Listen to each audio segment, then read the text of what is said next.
Imagine sitting down with a friend, someone you trust, and they lean in and ask you something that stops you for a second. They ask, how do you really know what you know about the world? Not the facts you learned in school, but the big stuff. The things you believe about who the good guys and the bad guys are. What's important, what's a crisis, and what's just a normal Tuesday. It's a huge question, and it's at the heart of a warning from a thinker named Noam Chomsky. His big idea is something he called the manufacture of consent, and it's not as complicated as it sounds. In simple terms, he argued that in a society like ours, you don't need to force people to think a certain way. It's much easier and more effective to shape what they think about. The media, the powerful, the whole system around us doesn't necessarily tell us what to think, but it is incredibly powerful at telling us what to think about. It sets the agenda. It decides which problems are front-page news and which ones are ignored, which voices are experts and which are fringe. And by doing that, it gently guides us toward a general agreement, a consensus, that often just happens to benefit the people already in charge. You probably recognize that stubborn feeling of being right, that inner certainty that your view of a situation is the sensible one. It's a comfortable feeling, like a favorite chair. We all have it. Now, think way back. Remember when you were a kid and you realized a childhood belief wasn't quite true? Maybe it was about Santa Claus, or that your parents knew absolutely everything. There was that first little crack, a moment of confusion where the world suddenly got a tiny bit bigger and more complicated. It's a universal experience. That moment is a small version of a much bigger tension we all live with every day. On one side, there's our instinctive automatic thinking. It's fast, it's efficient, and it loves to take shortcuts. It wants to fit new information into the boxes we already have to confirm what we already feel is true. This is the part of us that hears a news headline and nods because it fits the story we already tell ourselves about how things work. But on the other side, there's a quieter, deeper kind of awareness. This is the part that asks questions. It's the part that felt that childhood confusion and, instead of running from it, got curious.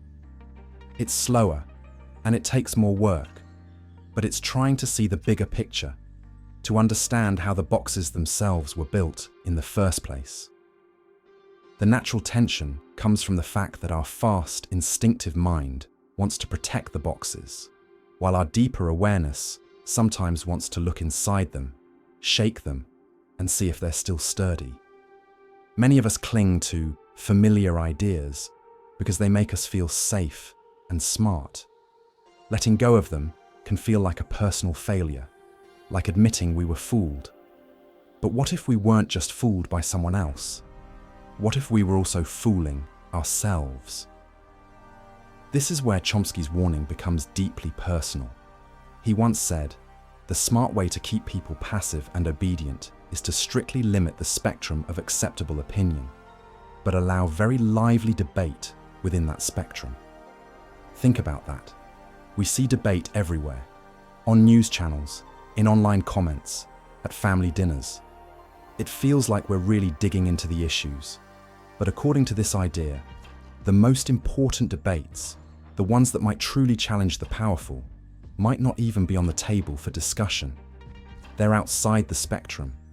So we argue fiercely about the things we're allowed to argue about, believing we're free and independent thinkers, all the while never questioning the larger framework that contains our entire debate. We fool ourselves into thinking that because we are choosing a side in an argument, we are in control of the menu of choices. We might be passionately defending our team without ever asking who owns the stadium and makes the rules of the game. This isn't about intelligence. It's about how our minds work. Our brains are wired to accept a narrative that feels consistent and comes from sources that feel authoritative. When that narrative is repeated enough, from enough different angles, it just starts to feel like common sense. It becomes the water we swim in, so invisible we don't even know we're wet. The feeling of being an informed citizen, of having done our research by watching the news, can ironically be the very thing that makes us susceptible to having our consent manufactured for us. We feel active in our understanding, when in reality, we may be passively accepting a pre-packaged reality. The challenge then is to try and awaken that deeper awareness, to create a little space between the headline and our reaction, to ask not just, do I agree with this, but also, why is this the story I'm being told right now? What is this story asking me to care about? And what might it be asking me to ignore? This cracks open the entire way we see the world of information, moving us from passive consumers to active, questioning participants. We start at the very beginning, a place where things feel simple and clear. In this first phase, we tend to trust the information that comes to us from familiar and authoritative sources. The news is just the news, a straightforward report of what happened in the world. We accept the basic framework presented to us, rarely questioning why certain stories lead the broadcast for days, while other major events are barely a footnote. Our reactions are often immediate and emotional, shaped by the presentation we just received. We feel informed, perhaps even righteous in our quick judgments, because the picture of the world we are given feels complete and logical. It is a comfortable place to be, where complexity is smoothed over and our role is simply to receive and react. Then comes the confusing middle, the second phase, and this is where things get profoundly difficult. This is the point where we begin to see the cracks in the simple narrative.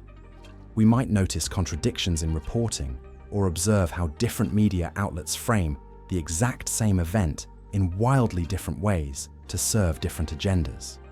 You might be someone who resists change at first, holding on to that initial comfort of simplicity.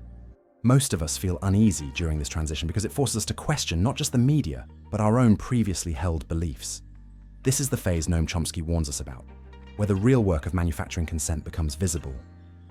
He points out that the primary challenge is not necessarily outright lies, but the subtle and overwhelming selection of topics, the framing of issues, the order of priorities, and the filtering of information to shape public perception in a way that serves powerful interests. It feels confusing because the old map no longer matches the new territory we are discovering. We start to understand that what is presented as objective news is often a managed product, and this realization can be isolating and frustrating. This disorienting middle phase is crucial, however, because it is the necessary friction that grinds down our knee-jerk reactions and forges the capacity for thoughtful response.